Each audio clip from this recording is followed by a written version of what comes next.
बोलो श्री कृष्ण भगवान की जय। आज हम पद्मिनी एकादशी के व्रत के बारे में जानेंगे और इसके फल के बारे में जानेंगे। जिस व्रत ने बदल दी एक निसंतान राजा रानी की किस्मत। अधिक मास के शुक्ल पक्ष की एकादशी को पद्मिनी एकादशी कहा जाता है। यह एकादशी भगवान विष्णु को अत्यंत प्रिय मानी जाती है। मान्यता है कि इस दिन व्रत और कथा और जागरण करने से वर्षों पुराने दुख भी समाप्त हो जाते हैं।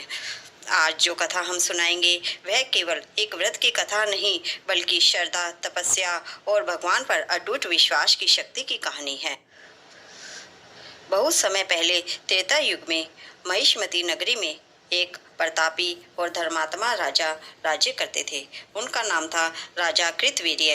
राजा बहुत पराक्रमी थे।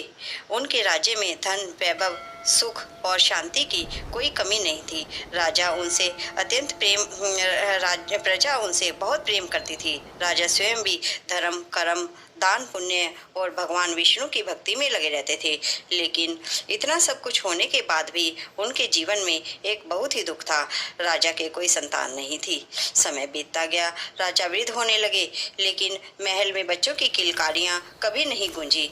राजा की पत्नी रानियां थी, परंतु उन सब में श्रेष्ठ पतिव्रता और धार्मिक रानी थी रानी पद्मिनी। रानी पद्मिनी बहुत ही सुंदर होने के साथ साथ बहुत ही सरल और भगवान विष्णु की परम भक्त थी। वे हर दिन पूजा पाठ करती, दान देती और भगवान से केवल एक ही प्रार्थना करती थी, हे प्रभु, हमें संतान सुख प्रदान कीजिए। धीरे धीरे राजा कृतवीर्य का मन संतान दुख के कारण राज्य के से हटने लगा। वे हर समय चिंतित रहने लगे। एक दिन उन्होंने रानी पद्मिनी से कहा, हे प्रिय, इतना बड़ा राज्य है, इतना वैभव है, से व्यर्थ है। मेरे बाद इस राज्य का उत्तराधिकारी कौन होगा?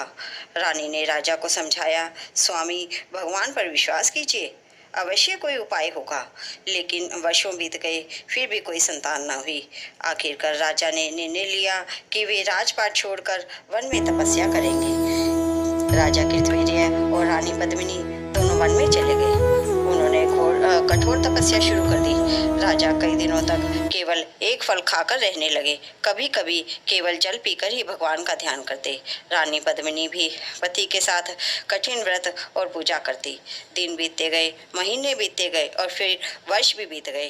कहा जाता है कि राजा ने लगभग 10,000 वर्षों तक तपस्या की। इतनी कठोर तपस्या के कारण उनका शरीर बहुत ही दुर्बल हो गया, हड्डियां दिखने लगी।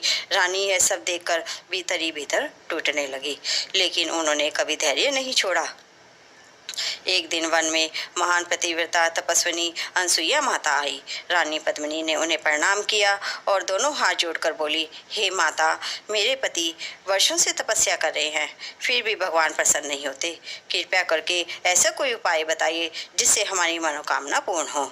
अनसुईया माता ने ध्यान लगाया और फिर मुस्कुरा कर बोली, हे पुत्री, अधिक मास की शुक्ल पक्ष की जो एकादशी आती है वह अत्यंत पुण्यदायी है। उसे पद्मिनी एकादशी कहा जाता है। यदि तुम श्रद्धा और नियम से यह व्रत करोगी, रात्रि जागरण कर भगवान विष्णु का भजन करोगी, तो स्वयं भगवान प्रसन्न होकर तुम्हें वरदान देंगे। रानी पद्मिनी के चेहरे पर आशा की किरण लौट आई। एकादशी का दिन आया। शुक्ल पक्ष की एकादशी आई। सुबह ब्रह्म मुहूर्त में रानी पद्मिनी उठी। उन्होंने पवित्र नदी में स्नान किया, स्वच्छ वस्त्र धारण किए, भगवान विष्णु की मूर्ति की स्थापना की। फिर धूप, दीप, फूल, तुलसी और भोग से भगवान की पूजा की। उन्होंने पूरे दिन निर्जल व्रत रखा। रानी पूरे दिन भगवान विष्णु के मंत्रों का जाप करती। ओम नमो भगवती वासुदेवाय, ओम नमो भगवती वासुदेवाय, इस प्रकार मंत्र का जाप करती रही। रात्रि में उन्होंने जागरण किया, भजन किया, दीप जलाया और पूरी रात भगवान का स्मरण करती रही। उनकी भक्ति इतनी सच्ची थी कि पूरा वातावरण दिव्य हो उठा। रात्रि के अंतिम पहर में अचानक वहां एक दिव्य प्रकाश फैल गया। चारों ओर शंखनाद गूंज उठा। भगवान विष्णु स्वयं गरुड़ पर बैठकर प्रकट हो गए। भगवान को देखकर रानी पद्मिनी की आंखों में आंसू बहने लगे। वे भूमि पर गिरकर बोली, हे प्रभु, आपके दर्शन से मेरा जीवन धन्य हो गया। भगवान विष्णु बोले, हे पद्मिनी, हे देवी पद्मिनी, तुम्हारी भक्ति और एकादशी के व्रत से मैं बहुत ही प्रसन्न हूँ, वर मांगो। रानी ने हाथ जोड़कर कहा, प्रभु, मेरे पति को संतान सुख प्रदान कीजिए। भगवान बोले, ऐसा ही होगा, तुम्हें एक महान तेजस्वी पराक्रमी पुत्र प्राप्त होगा। ऐसा कहकर भगवान अंतर ध्यान हो गए। कुछ समय बीतने के बाद रानी पद्मिनी ने एक अत्यंत तेजस्वी पुत्र को जन्म दिया। वही आगे चलकर महान राजा कृतवीर्य अर्जुन बने। कहा जाता है कि इतने शक्तिशाली थे कि उन्होंने 1000 भुजाओं का बल था। उनकी कीर्ति चारों दिशाओं में फैलने लगी। राजा कृतवीर्य और रानी पद्मिनी का जीवन भगवान की कृपा से सुख और वैभव से भर गया। इसलिए एक पद्मिनी एकादशी का यह मातम है। इस व्रत से संतान सुख मिलता है, जीवन की सभी बाधाएं दूर होती हैं। भगवान की विष्णु की विशेष कृपा हुई, सब पापों का नाश हुआ और मन को शांति मिली। जो भक्त श्रद्धा से यह कथा सुनता है उसके जीवन में अच्छे ही अच्छे परिवर्तन होने लगते हैं। सच्ची भक्ति कभी व्यर्थ नहीं जाती। कठिन समय में धैर्य कभी नहीं छोड़े। भगवान अपने भक्तों पर अवश्य ही कृपा करते हैं। एकादशी व्रत में केवल उपवास बल्कि आत्मा की शुद्धि का माध्यम है। वर्षों की तपस्या से जो नहीं मिला वह पद्मिनी एकादशी के व्रत से वह सब राजा रानी को मिल गया। बोलो भगवान विष्णु की जय। बोलो एकादशी माता की जय। श्री कृष्ण भगवान की जय। बोलो श्री कृष्ण भगवान की जय।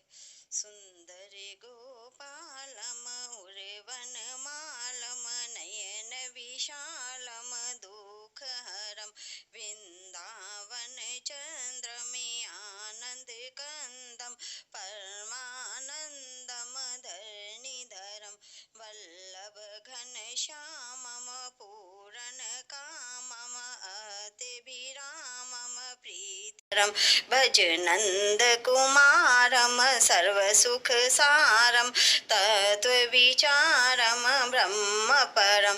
बोलो श्री कृष्ण भगवान की जय। एकादशी माता की जय।